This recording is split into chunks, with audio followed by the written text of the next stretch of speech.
Hello, my name is Matt, and today I'm going to be showing you how you can teach yourself C++ as a complete beginner. But just before we start the video, I just want to tell you what we are going to be looking at here. For example, we're going to be looking at the most beginner-friendly IDEs out there, a couple of books that I would recommend reading if you're getting started with software engineering, especially with C++, how you can find people to mentor you online and answer some of your questions that you may have. We're also going to be going over related technologies that you may want to learn in order to improve as a software engineer in general, and finally, how you can find projects to work on once you're comfortable writing some C++ code, so you can gain experience quite quickly in a short period of time. And as a disclaimer, this video is aimed at people wanting to learn C++, so we're going to be talking about things like writing CMake, how to automate tasks with Bash and PowerShell scripting, but all of the advice I'm giving here should work for whatever language you're trying to learn. So let's get into it. So the first thing you're going to be talking about is your choice of IDE. In other words, where you're going to be editing, compiling and running your code. For those who don't know, IDE simply means Integrated Development Environment, and it's the place where you generally edit your code and do all your work in. Now, there are many simple IDEs out there for pretty much every single language that there is. However, for C++, in my opinion, the most beginner-friendly IDE that you can find and is also freely available is Visual Studio Community Edition. Now, of course, Visual Studio Community Edition is mostly available on Windows. It might be available for Mac as well, I'm not entirely sure. And it allows you to create C++ projects, run your code, and debug quite easily by just using the setup wizard. Now, there are other IDEs as well out there, such as VS Code, Qt Creator, and CLion. But those IDEs tend to also require knowing something called CMake, which is a way to represent your C++ project in code. Therefore, if you're a complete beginner, I would suggest maybe start with Visual Studio Community Edition. Now, unfortunately, if you're on Linux or if you're on Mac, you're not going to be able to get Visual Studio Community Edition. So I would suggest something like VS Code. That is a free IDE and it's also by Microsoft. But do know that you're probably going to have to learn CMake as well as C++ just to create your simple Hello World program. It's not difficult, and I've got plenty of CMake videos in this channel, for example, but it is an extra technology that you may want to get to grips with if you're just starting out, and hence why I recommend Visual Studio Community Edition if you're on Windows, because it's much simpler and you don't have to learn all of the infrastructure side of C++, which is CMake. So that's my advice, Visual Studio Community Edition, and if you can't get that, use VS Code, which is actually the IDE that I use, because it's basically supported for every platform that I develop on, and I can quite easily move my settings around. But do try to use Visual Studio Community Edition if you can. So now let's go to tip number 2, which is the reading list. So once you install your IDE, you probably want to start writing some code. And if you don't have a good foundation of the language, in this particular case C++, you're not really going to be able to do much, which is where introductory books come in. There are many C++ books out there, but in my opinion, one book that really stands out is the C++ Programming Language by Bjarne Stroustrup, this one here. And it is the one that I've used in the past and I still use as a reference because it's really, really helpful. So the author of this book, Bjarne, is actually the founder of C++, and this particular book contains very good introductory chapters on it with a lot of examples that you can go and try out on a new IDE. And it also has the documentation for most of the language features up to C++ 11, which is actually not a new standard anymore. Obviously it came out in 2011, but it has most of the core features of C++ here. So I would say use this book to learn the history of C++ and how to get your first Hello World program out there. But obviously don't read it front to back because it's huge and it will take you a long time to just digest everything if you're actually practicing everything that you're learning. So I would say use it as a reference after you've gone through the first few chapters. The other book that I would recommend, and the only other one that I'm recommending, is not a C++ book per se, but more of a software engineering book. And it's called The Introduction to Algorithms, this one here, which is something that, you know, if you go to uni in the UK, you're definitely going to come across this book because it contains all of the major algorithms out there that we tend to use in the computer science industry. And the Introduction to Algorithms is actually by Pullman, Rivest, Leckerson, and Stein. And I hope I pronounced those names correctly. And you can probably pick it up from, you know, any shop out there. It's quite popular, especially from Amazon. You're definitely going to be able to find it on Amazon.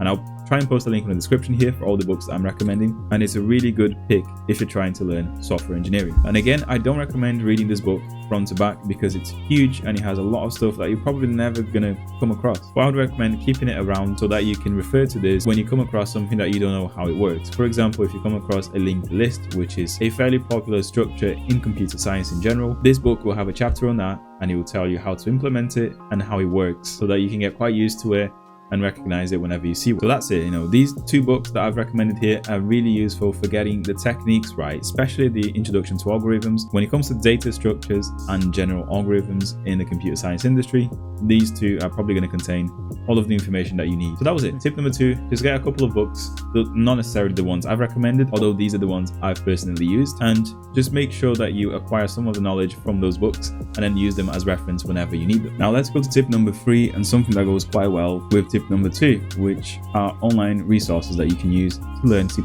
There are many online resources and courses that you can use to give you practical examples of how to write C++ code, but the one I want to mention here is the one that I kind of found online by just doing a Google search, called the Learn C++ course by Codecademy. This seems to be a free course which anyone can subscribe to, and by looking at the syllabus here, I can tell that it mentions most of the important stuff at the very start. And as you can see here on my screen, it also has a code editor on the side, so you can just use that instead of having to download an IDE at the start if you want to, which in all fairness is really good for beginners. However, on the paid side, if you are willing to spend some money, there are many C++ and software engineering courses on Udemy, so I would recommend just going on Udemy and searching for C++ and seeing what the best rated courses are and maybe taking those. Now, in the same category of online resources that you can use, of course, we've got the C++ documentation website. So as you will quickly find, whenever you're trying to do something in C++, you will probably get lost in the standard library and the public APIs that they have, so you will undoubtedly have to look at the documentation. And this is something that even more experienced developers like myself still do on a daily basis many times. You will come across something you don't know, so you need to look at the documentation and look at usage examples so you can use that function or use that header that you don't know how to use. The documentation website that I personally use is the CPP reference, which is, okay to read and has useful examples for the most part. And look, I know the documentation can be really daunting to read, especially if you're a beginner. There's all these symbols on the screen, all this text that you don't know what they mean, and quite frankly, the syntax can be really daunting in C++ as well. But once you learn how to read documentation, I would just open up many doors in C++ programming. So I would say try and get used to it, because as I said, you will need it. And the last resource I want to mention in the category of online resources are cheat sheets. Now, if you don't know what a cheat sheet is basically a document that is quite, easy to digest and quite short to read, that essentially shows a dumbed down version of the documentation of something. Now, one example, as you can see here on my screen, is this GitHub cheat sheet that I found for C++, which aims to explain every function in the C++ standard library in less than 30 seconds, which is actually quite impressive. And for example, if you want to find out what the pushback does here when using a vector, you go to this cheat sheet and look at the pushback document right here, and you will find out what it does in 30 seconds or less. So if you're just trying to get something out really quickly and you don't necessarily want to know all the background information on it, just try looking at the cheat sheet. Now let's go to tip number 4, and perhaps one that's not particularly very important, but it's worth mentioning anyway. And these are the challenge websites such as LeetCode and the Euler Project. Now, I personally used these websites when I was learning how to program, and I still do every now and then just to keep up with some of the interview challenges that people may throw at you. And if you don't know what they are, these exercise websites provide an endless list of different challenges that you can go and solve in your favorite programming language. And if I'm not mistaken, LeetCode is actually one of the most popular websites that you can find nowadays that offer these kinds of challenges. And the reason being is because interviewers tend to use them a lot to find challenges to give out an interview. And basically, they work by, once you've written your code, it will give you a grade at the end based on how your solution performed on their tests. Now, there's nothing wrong with using exercise websites, but I just want to warn you that it's not really something that you should be spending a lot of time on, because when you're doing a particular problem on these websites, you're only really solving one problem at a time. Whereas if you're working on a bigger scale project, maybe by yourself or with different people, you are going to come across more sort of real world that will undoubtedly teach you how to be a better developer. Therefore, I would say, use these websites at the start, but don't really rely on them all the time to learn your favorite programming language, because it does really show when someone's just learned programming through these challenge websites compared to when someone's actually worked in real world projects, maybe on open source or in an actual professional team doing professional software for someone. The experience is, very different. And this brings us to tip number 5, which is working on actual projects, either on your own or with other people. So for example, I highly recommend that, once you get comfortable writing C++ or whichever programming language you're learning, that you start a project that solves a common problem that you. Some of the cool examples that I've seen people do in the past, and this is particular with C++, computer vision projects, which kind of involve handling images or analyzing images, such as counting the number of cars in an image, or just looking at a video feed and counting the number of airplanes going on the sky, or something like that. You can also create very basic games such as the Game of Life, and I've got an article about that somewhere, using a third-party library to render your stuff so you don't have to do all of the hard work. Something like SDL will do, and these things are easily available in C++ once you get comfortable with it. And these types of projects will actually help you way more than exercise websites, because you come across many problems in one project and you'll be doing way more research than you would if you were just solving a particular challenge on a challenge website. And as I mentioned before, it truly shows when someone's learned how to code through actual project experience compared to coding websites. They will just have a wider knowledge of how things work in general. You'll be much better at coding if you actually worked on a few different projects, and that's what I want you to take out of this video at least. And also, while we're at it, let's talk about open source projects and how you can get into them. If you're comfortable enough to contribute to other people's projects, you can look up a few different projects on websites like GitHub or GitLab, Bitbucket, and all of those Git repository websites out there. For example, here I'm showing you how you can use the advanced search on GitHub to search by language, and in my example I'm using C++ here. And when you hit the search bar, it will show you all of these C++ projects, and you can sort by the newest projects and so on and so forth. So basically what I'm trying to say here is that if you find a project that has a cool description that you like, or something that you really enjoy working with, it's always worth contributing to those projects, and helping random people is generally a good thing in open source. And going away from GitHub a little bit, you can also use websites like Up for Grabs, as you can see here, which just lists projects that need helping out. These tend to be active projects that the owners went and registered on these websites and are looking for help in general. There are plenty of ways to get into open source, and it's very easy, as you can see here. So now let's go to tip number 6, and perhaps the most important one in this video, which is basically trying to find someone to mentor you and answer all of the questions that you may have regarding programming. And I know this is probably easier said than done, because not many people want to teach someone online for free that they may not even know, and spend their free time helping them and answering their, however stupid questions they may be.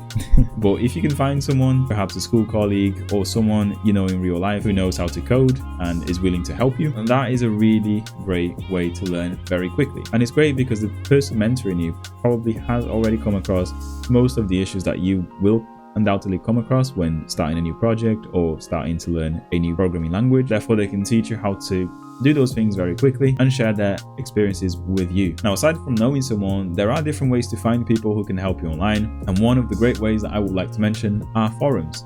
And these are things like Reddit, Quora, and if you're watching this in the past, you may remember Yahoo Answers, and hopefully you're old enough to remember that, and so on and so forth. Those are sort of active forums that anyone can go register and start a discussion on them, and therefore learn with other people. And it goes without saying that Stack Overflow is probably the most popular programming forum out there. Whatever problem you may come across, if you do a simple Google search, Stack Overflow is probably going to be one of the first links that you will see, especially when you have a pesky bug or a problem that turns out to be very, very difficult. As long as other people came across it, it will probably be on Stack Overflow as well. And in the same category, I would like to mention ChatGPT. If you don't know yet, ChatGPT is essentially just a large language model that can predict text with really good accuracy and amazing context. Or if that doesn't mean anything to you, it's just an AI model with many parameters that's really good at giving you specific answers to popular questions out there, assuming it was included in its training set. For example, I'm asking ChatGPT here how I can sanitize a string in C++ by stripping both lines and spaces from the start and the end of my strings. In this case, ChatGPT will then give you a code snippet based on the online examples that it has seen in its training stage, and also give you some really good explanation as to how the code works and what it does. To make it clear, this is essentially just a free online robot mentor that will help you with most of your problems. However, it may not always be correct, so make sure that you can use other online resources such as Google, Stack Overflow, if you think the answers that ChatGPT is giving you aren't correct, or if the code isn't compiling for some reason, because in some cases it is actually not correct. But I think it's really important to mention this tool because nowadays people are using this quite a lot to get their answers in a very nice summarized format. So make sure you use it as well to your advantage. And finally, you can even find people on chat services online. Services like Discord, for example. I'm personally a member of a Discord channel called The Coding Den, which I think is probably the biggest coding Discord channel out there, so it's worth joining it if you don't know about it. And it's essentially just a large group of programmers, sometimes professionals, sometimes just hobbyists, and they have channels for every single language out there. And there is, of course,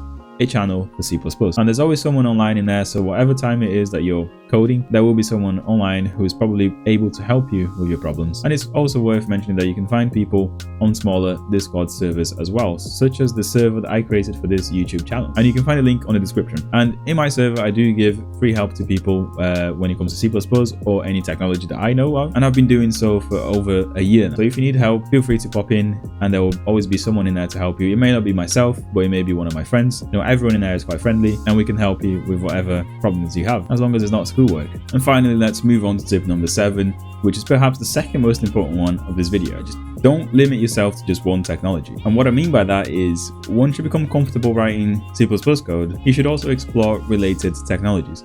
For example, C++ requires a build system, which is where you come across CMake to generate cross-platform builds and how to represent your project in code. And that may lead you to learn about how build systems actually work, and it may lead you to things like Ninja and how Visual Studio create a project and compile your code, and how everything translates into making compiler calls with the right flags, and so on and so forth.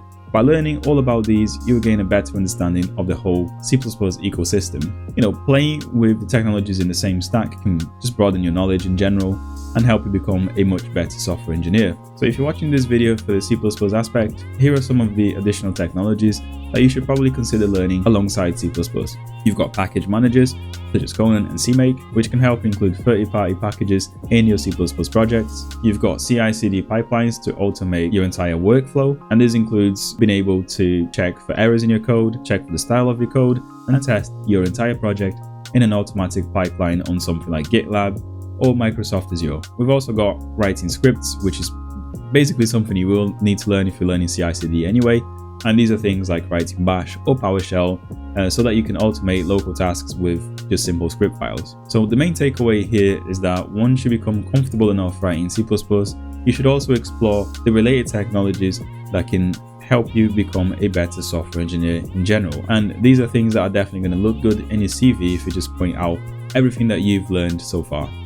But just before I finish the video, tip number 8 is to subscribe to the channel. Now, if you want more constant content like this, please do subscribe to the channel and hit that follow button so you can keep up to date with my latest C++ and CMake videos. My main goal is to release many videos that can help beginners like yourself become professional software engineers and share everything that I've learned so far. And one last thing I want to say is to be consistent and to not give up.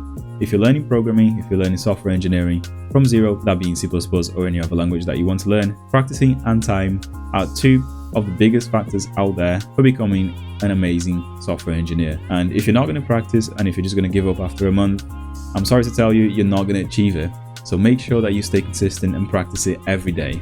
Make sure to post a comment if you've got any questions or if you want any specific advice that I may provide. And that is it. Bye bye.